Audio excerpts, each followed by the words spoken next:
Previously, we talked about converting between Cartesian and cylindrical coordinates. So now let's do the same thing with Cartesian and spherical coordinates, and I'll try to even keep where I'm writing the different things closely to the same place. Again, you're going to want to be able to do two things.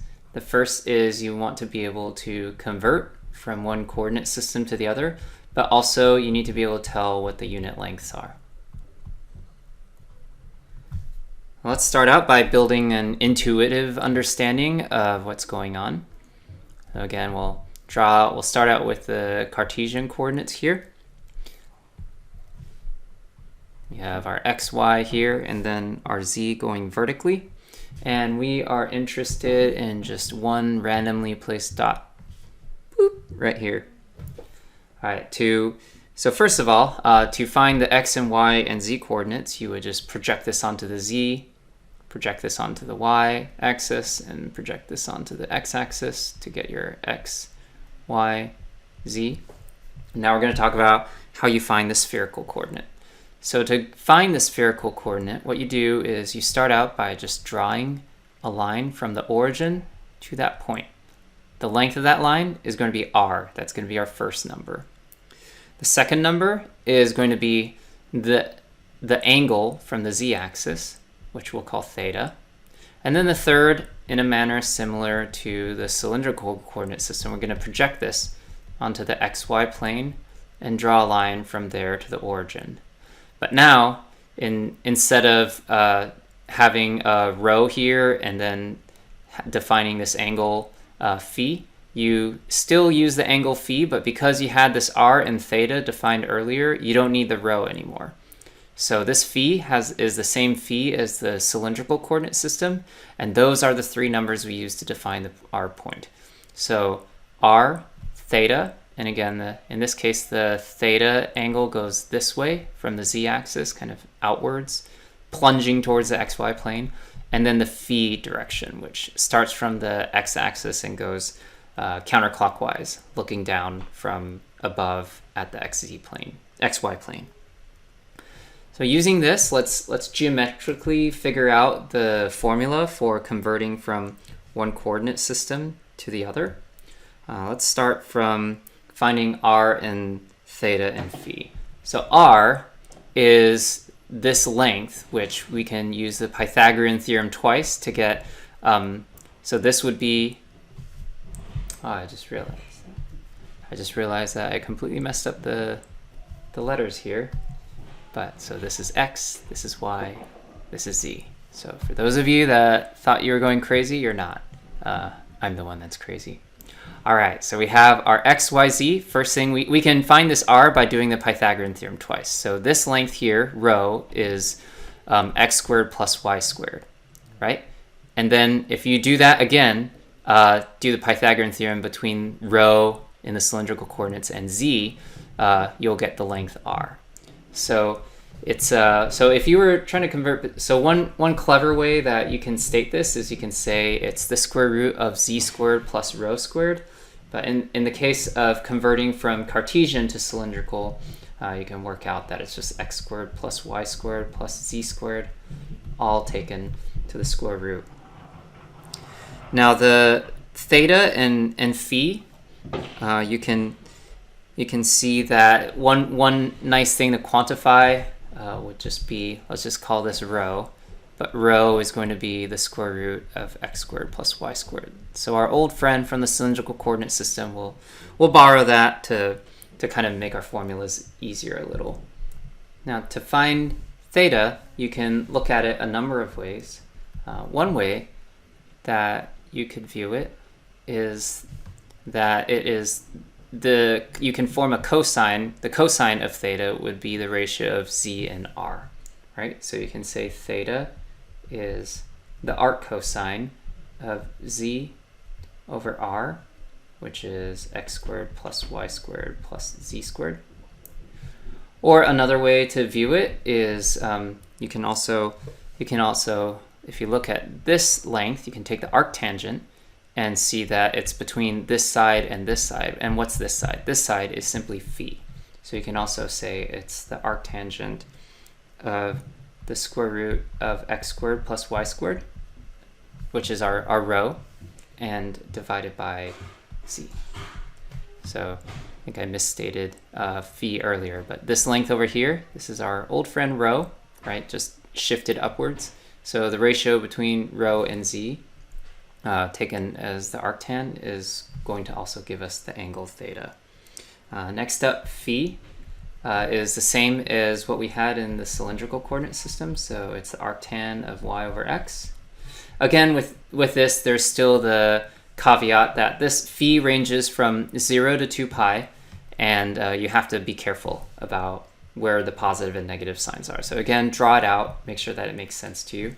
Another thing to note is that since phi goes from 0 to 2 pi, in order to cover all of the possible space, theta only has to go from 0 to pi. So if theta goes from 0 to pi and phi goes all the way 0 to 2 pi, then you've covered everything.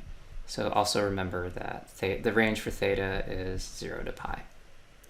Now converting back, we can also look at the graph. So x is going to be equal to, here rho being r sine theta is, the definition of rho is a little handy. So we can just remember rho is r sine theta, right? That's what we get when we project it down here.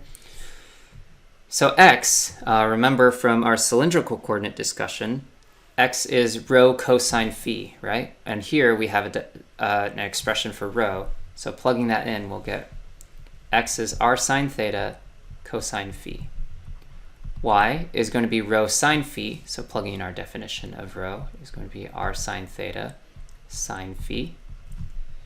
Then z is going to be r, and then remember we said rho is r sine theta and z is simply r cosine theta. Now over here you have the basic relationships that allow you to convert between Cartesian and spherical. We talked about unit length. For Cartesian is simply dx, dy, dz. Now let's use our arc length formula to think about what the unit length for theta and phi is. So for the cylindrical, r is in units of meters or length, so you can just say dr. But when you want to get this arc, you have to have the angle. You can't just have d theta, right? You have to multiply it by the radius. And what's the radius? The radius in this case is r, right? So the unit length for theta is r d theta. So again, every time you want to write d theta, make sure to multiply it by r. And what about phi? Remember, this phi angle, you have to multiply it by the radius. The radius in this case is rho, right? And rho is r sine theta.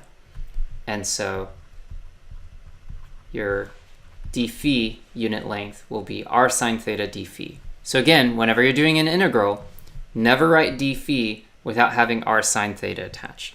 Just burn the whole thing into your memory. This thing will almost never stand by itself. Okay, so with that, let's end with a similar process to our cylindrical coordinate system. Let's derive the formula for the volume of a sphere. So volume of a sphere. This is another one of the great desert island hypotheticals where you're stuck on a desert island with nothing to do but to rederive how to calculate the volume of a sphere. So with nothing for you but your wits. So again, we're going to start with just a volume integral of just 1. And now let's write out what the volume integral is. So we're going to have 3 variables. Volume integrals are great because you don't have to think about which ones to do. You just do them all, right? So let's just go in order. We start with going from the origin out to r. So you get this r. So you go from 0. Let's just say it's a sphere with radius a. Okay. So you go from 0 to a of dr. Okay, so far so good. That's not bad. Next up, you want to move this back and forth from 0 to pi in order to get like a half circle slice, right? So to do that, you change it in the theta direction from 0 to pi. But remember, you never just write d theta, right? What do you have to put before it to give it a unit length? You have to multiply by r. So we're going to have r d theta. And then finally, once you have this like half circle slice, we're going to spin it around to get your full sphere. Right? So you're going to spin it around like that. And to get that, so that we would just do d phi from 0 to 2 pi. And again, this is not a unit length. You have to multiply it by its bestie that it's always going to be associated with, which is r sine theta. And now we reorganize our variables. There's no other phi terms, so it's just d phi going from 0 to 2 pi. That's nice. The theta, oh, there's a theta term, so we got to remember to put that there. D theta going from 0 to pi. And now, unfortunately, we're going to have to like do a little bit of thought and calculus. And then finally, r, we have an r here and an r here, so we have r squared dr going from 0 to a. So let's open up this integral. Phi is going to just integrate to be phi going from 0 to 2 pi. And so that term is just going to be 2 pi. The integral of sine theta is going to be what? To twist your brain a little bit. That's right, it's going to be minus cosine of theta. And we're going to evaluate that at 0 and pi. And then finally, r squared is going to give you 1/3 r cubed evaluated from 0 to a. So that term is just going to be 1/3 a cubed. And then this term will maybe require a little bit more thought, but we're going to have minus cosine of pi minus negative cosine of 0. Right? So if we look at that, this term is cosine of pi is -1 with the negative sign gives you +1. And then this cosine of 0 is going to be equal to 1. But then these two negatives make it positive, so you get 1 plus 1 equals 2. So this term equals 2. So putting all that in, you're going to have 2 pi times 2 times 1/3 a cubed, and that is going to give us our beloved 4/3 pi radius cubed formula. So you have successfully rederived the volume of a sphere formula while stuck on a desert island, which probably won't help you get off, but in the meantime, at least you got that taken care of. So watch out, coconuts.